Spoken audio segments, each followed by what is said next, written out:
প্রিয় শিক্ষার্থী, কেমন আছো তোমরা? আশা করি নিশ্চয়ই ভালো আছো। তো আজকের অনলাইন ক্লাসে যে বিষয়টা আলোচনা করবো সেটা হচ্ছে যে সমাজবিজ্ঞান পাঠের প্রয়োজনীয়তা, importance of the study of sociology, অর্থাৎ সমাজবিজ্ঞান পাঠের প্রয়োজনীয়তা কী। আমরা যেহেতু সমাজে বসবাস করি, আমরা প্রত্যেকেই সমাজের সদস্য, সুতরাং সমাজের সদস্য হিসেবে আমাদের সমাজ বিজ্ঞান সম্পর্কে জ্ঞান বা ধারণা থাকতে হবে, অর্থাৎ সমাজ বিজ্ঞান পাঠ করতে হবে। সমাজে বেঁচে থাকার জন্য আমাদের সমাজ বিজ্ঞান পাঠ করা অত্যাবশ্যক। তো কি কারণে আমরা সমাজ বিজ্ঞান পাঠ করবো বা সমাজ বিজ্ঞান পাঠের প্রয়োজনীয় দেখি, সেগুলো আমি আজকে তোমাদের সামনে তুলে ধরব। শুরুতে যে বিষয়টা আছে যে মানব সমাজ সম্পর্কে ধারণা। সমাজবিজ্ঞান পাঠের অন্যতম একটা গুরুত্বপূর্ণ বিষয় যে মানব সমাজ সম্পর্কে ধারণা। এখন সমাজবিজ্ঞান আমাদের কি করে? মানব সমাজ সম্পর্কে ধারণা দেয়। অর্থাৎ শুরু থেকে আজ অবধি যে সমাজ ব্যবস্থাগুলো ছিল, এই সমাজের নানা দিকগুলো সম্পর্কে আমাদেরকে সমাজবিজ্ঞান ধারণা দিয়ে থাকে। এর জন্য আমাদেরকে সমাজবিজ্ঞান পাঠ করতে হবে। দ্বিতীয়ত, মানুষের আচার আচরণ রীতিনীতি সম্পর্কে ধারণা। আমরা জানি যে বিভিন্ন সমাজ ব্যবস্থা, বিভিন্ন জাতি বা সম্প্রদায়ের তাদের ভাষা, সংস্কৃতি, আচার আচরণ, রীতিনীতি এগুলো ভিন্ন প্রকৃতি, অর্থাৎ পৃথিবীর বিভিন্ন প্রান্তে বিভিন্ন সমাজ ব্যবস্থা গড়ে উঠেছে। আর এক একটা সমাজের রিচুয়াল, কালচার, তাদের নর্মস, ভ্যালুসগুলো সম্পূর্ণ আলাদা।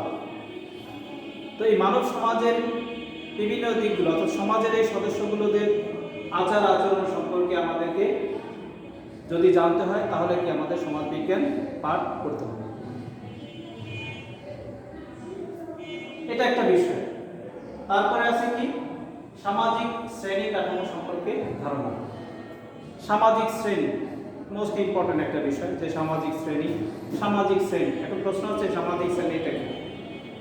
শ্রেণী কাঠামো, যে আমরা জানি যে প্রত্যেকটা সমাজে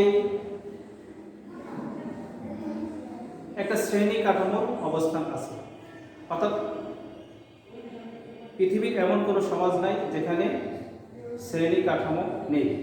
তুমি যদি আমাদের সমাজের দিকে লক্ষ্য করো, তাহলে দেখবে যে আমাদের সমাজটাও কয়েকটা শ্রেণীতে বিভক্ত।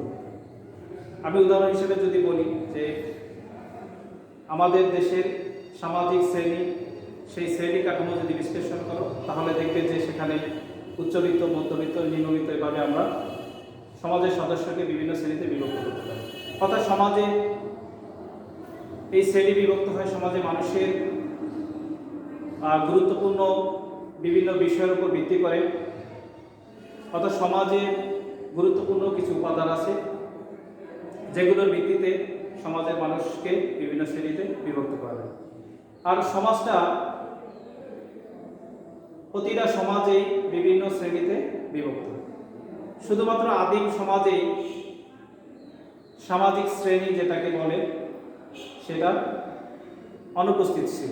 সেখানে ছিল শুধুমাত্র বায়োলজিক্যাল বা জৈবিক শ্রেণী, নারী, পুরুষ, শিশু।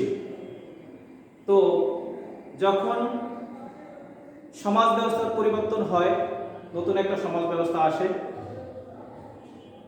যেটাকে আমরা বলি যে আদিম সমাজের পরবর্তী সমাজ, যখন দাস সমাজ আসে, তখন সমাজটা শ্রেণীতে বিভক্ত হয়। অর্থাৎ সেখানে সমাজের মধ্যে দুইটা শ্রেণী অস্তিত্ব লক্ষ্য করা যায়। একটা হচ্ছে তোমার দাস মালিক এবং দাস শ্রেণী।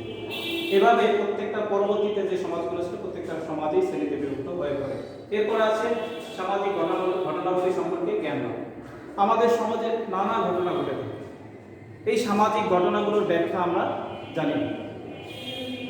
আমাদেরকে এই সামাজিক সমস্যা বা সামাজিক ঘটনার যে বিষয়গুলো আছে, এগুলো সম্পর্কে গভীর জ্ঞান জানতে হলে আমাদেরকে সমাজবিজ্ঞানের দ্বারস্থ হতে হবে।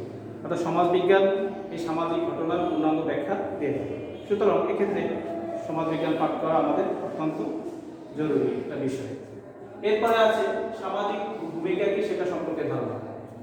সামাজিক ভূমিকা, আমি যেহেতু সমাজের সদস্য, এই সমাজে আমার ভূমিকাটা কি, ব্যক্তি তার সমাজে ভূমিকাটা কি, ব্যক্তি সে কি করবে, তার দায়িত্ব কর্তব্য, সামাজিক দায়িত্বটা কি, সেগুলো সম্পর্কে জানতে হলে তাকে সমাজ বিজ্ঞান পাঠ করতে হবে। এরপর আছে সামাজিক পরিবর্তন সম্পর্কে ধারণা লাভ করা। সামাজিক পরিবর্তন অর্থাৎ সমাজটা যে পরিবর্তনশীল, সমাজের প্রতিনিয়ত এই সমাজটা পরিবর্তিত হচ্ছে, সেই পরিবর্তন সম্পর্কে ধারণা লাভ করা, ভবিষ্যতে সমাজ ব্যবস্থা সম্পর্কে ধারণা, সেটা সম্পর্কে আমাদেরকে ধারণা লাভ করতে হলে আমাদের কি করতে হবে, সমাজ বিজ্ঞানে ধারস্থ হতে হবে বা সমাজ বিজ্ঞান পাঠ করতে হবে। এই জন্য সমাজ বিজ্ঞান পাঠ করা আমাদের জন্য অত্যন্ত জরুরি। এরপরে আছে সামাজিক সমস্যা এবং এর সমাধান সম্পর্কে জ্ঞান। সামাজিক সমস্যা, আমরা সমাজে বসবাস করি, আমাদের এই সমাজে চলার পথটা একেবারে মসৃণ নয়। তো সমাজে বসবাস করতে গিয়ে আমরা বিভিন্ন সামাজিক সমস্যার সম্মুখীন হই। তো এই সমস্যা কিভাবে, সমস্যা থেকে আমাদের বের হয়ে আসতে হবে, এই সমস্যার সমাধানটা কি, এর উত্তরণের পথটা কি, এগুলো আমাদের জানতে হলে আমাদের সমাজ বিজ্ঞান সম্পর্কে জ্ঞান বা ধারণা থাকতে হবে। অর্থাৎ সমাজে কোনো সমস্যা দেখা দিলে এই সমস্যা কিভাবে, সেই সমস্যা মোকাবেলা করা যায় এবং সেই সমস্যা সমাধান করা যায়, সেটা সমাজ বিজ্ঞানের মাধ্যমে আমরা জানতে পারি। এরপরে যে বিষয়টা আছে বিভিন্ন সামাজিক কার্যক্রম সম্পর্কে ধারণা। বিভিন্ন সামাজিক কার্যক্রম, সমাজে বিভিন্ন ধরনের সামাজিক কার্যক্রম সংগঠিত হয়, বিভিন্ন প্রতিষ্ঠানের মাধ্যমে হয়, ব্যক্তি পারস্পরিক সম্পর্কের মাধ্যমে হয়।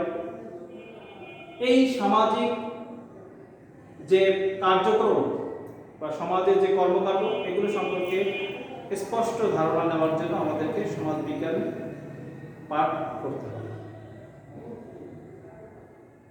এরপরে যে বিষয়টা আছে যে সামাজিক প্রথা ও রীতিনীতি সম্পর্কে ধারণা। আমরা জানি পৃথিবীতে বিভিন্ন সমাজ ব্যবস্থা আছে, বিভিন্ন সমাজ ব্যবস্থা বিভিন্ন ধরনের রীতিনীতি প্রথা প্রতিষ্ঠানের মধ্য দিয়ে গড়ে উঠেছে। এক একটা সমাজ ব্যবস্থার প্রথা রীতিনীতিগুলো ভিন্ন। যদি আমরা বলি যে আমাদের পার্শ্ববর্তী দেশ ভারতীয় সমাজ ব্যবস্থা, সেখানকার রীতিনীতি প্রথাগুলো আমাদের বাঙালি সমাজের রীতিনীতি প্রথাগুলো থেকে অনেকটাই ভিন্ন। সুতরাং এই যে সামাজিক প্রথা ও রীতিনীতি, এগুলো সম্পর্কে আমাদের জানতে হলে সমাজ বিজ্ঞান পাঠ করতে হবে, সমাজ বিজ্ঞান পাঠ করতে হবে। এরপরে আছে যে সামাজিক উন্নয়ন ও পরিকল্পনার ক্ষেত্রে, উন্নয়ন ও পরিকল্পনার ক্ষেত্রে এখন একটা সমাজ ব্যবস্থার যদি আমরা সামাজিক উন্নয়ন ত্বরান্বিত করতে যাই, তাহলে আমাদেরকে অবশ্যই ওই সমাজ সম্পর্কে একটা পরিষ্কার ধারণা থাকতে হবে। যদি আমাদের সেই ধারণা থাকে, তাহলে আমরা একটা সঠিক পরিকল্পনার মাধ্যমে ওই সমাজ ব্যবস্থাকে সামনের দিকে নিয়ে যেতে পারব। এখন সামাজিক উন্নয়ন ও পরিকল্পনার ক্ষেত্রে ভবিষ্যতে সমাজ ব্যবস্থার ক্ষেত্রে কী ধরনের পরিকল্পনা নেওয়া প্রয়োজন, সেই ধারণা, সেই জ্ঞান অর্জনের জন্য আমাদেরকে সমাজ বিজ্ঞান পাঠ করতে হবে। অর্থাৎ সমাজে বিভিন্ন ক্ষেত্রে সুষ্ঠু পরিকল্পনার ক্ষেত্রে, উন্নয়নের ক্ষেত্রে আমাদেরকে সমাজ বিজ্ঞান অবশ্যই পাঠ করতে হবে।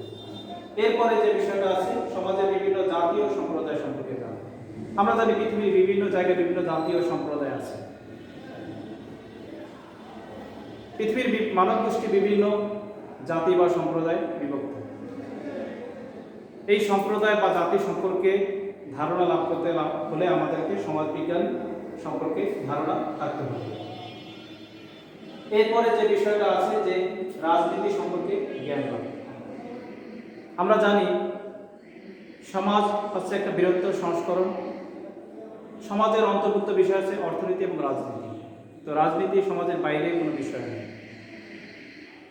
তো সামাজিক উন্নয়নের জন্য রাজনীতির প্রয়োজন। অর্থাৎ একটা সমাজ ব্যবস্থার রাজনৈতিক বিষয়গুলো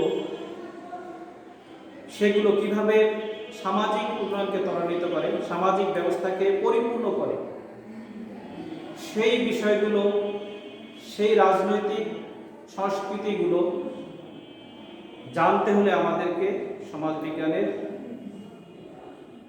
দ্বারস্থ হতে হবে, অর্থাৎ সমাজবিজ্ঞান আমাদের সম্পর্কে ধারণা থাকতে হবে। তাহলেই কি আমরা একটা সমাজের রাজনীতির বিভিন্ন দিক সম্পর্কে ধারণা লাভ করতে পারব। তো মোটামুটি এই বিষয়গুলো হচ্ছে যে সমাজবিজ্ঞানের পাঠের প্রয়োজনীয়তা, অর্থাৎ আমরা সমাজবিজ্ঞান কেন পাঠ করব, সমাজবিজ্ঞান পাঠের প্রয়োজনীয়তা কি। তো আমরা মোটামুটি সমাজবিজ্ঞান পাঠের প্রয়োজনীয়তা এগুলো সম্পর্কে একটা ভালো ধারণা, নিশ্চয়ই আমরা একটা পরিষ্কার ধারণা পেয়েছি। আশা করি এটা তোমরা যে বাসায় সুন্দরভাবে স্টাডি করবে এবং বিষয়টা সম্পর্কে তোমরা পরিষ্কার ধারণা দিয়েছে, এটা আমি আশা করি। তো আজকে এ পর্যন্তই, আগামী ক্লাসে তোমাদের সাথে দেখা হবে। তো সবাই ভালো থাকবে, সুস্থ থাকবে, নিরাপদে থাকবে।